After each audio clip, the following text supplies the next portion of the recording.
Hey believers, how are you?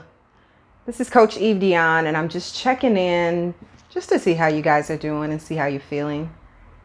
Are you feeling stressed? Are you feeling anxious? How you feeling?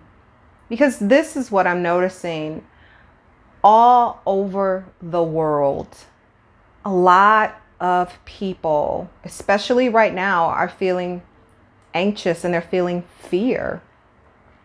And I get it. Fear can be one of those crippling things that can just stop you dead in your tracks. I completely understand. I remember the first time I felt fear. I had to be probably maybe 6 years old. And I was trying to get up from sleeping and I could not move. Have you ever felt that? I could not move. I found out later in life that it was called sleep paralysis. And it's quite what's the word I'm looking for? It's normal. I don't use that word normal, but it's quite normal in children, right? So I felt like it was some demon spirit trying to hold me down when I was a child, only to find out that it was sleep paralysis, which ironically could be caused by sleep deprivation. And it could also be caused by, other things that have transpired in your life. So I really never got down to the bottom of it because I outgrew it. I never had it as an adult. But today we have a global pandemic. We have so many things going on that is causing fear. And I just wanted to come on, actually, on behalf of Mental Health Awareness Month, just to quickly speak on fear. And maybe I'll offer it as a free gift on my website next week, a teaching or something on it. However, fear is false evidence appearing real. Now, I'm sure you've heard of people say this everywhere.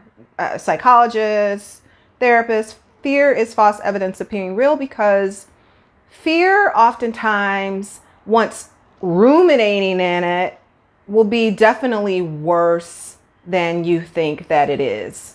Of course, there's natural fears that, trigger our bodies to say, hey, there's danger imminent. And then there's other fears that we create in our minds, like the fear of failure, right? And you won't even try because you feel like you're going to fail. Or the fear to succeed. You won't even try because you feel like you'll be successful. And because you'll be successful, you don't feel like that you're capable enough to handle the success. So I just want to let you know that when you feel those feelings of fear, notice it, but breathe through it and think another thought. Did you realize that? Did you realize you could think another thought? You could think love. You could think peace. You could think calm. And you can actually think of a better ending. Because a lot of times when we think about fear and things that make us fearful, we think about the worst possible thing that can happen. And we're just like, oh, okay, no, I'm not getting on that roller coaster. No, I'm not eating that particular dish, whatever it is. However, I encourage you to face your fears. You have to face it to fix it. So if there's a thought that you have, and just ask yourself, is this reasonable? Is this a reasonable assumption to think about this particular thing? Or am I feeding my fears? Don't feed your fears. Feed your faith. Always remember to be your best self. I'm Dionne. Until next time, don't feed your fears.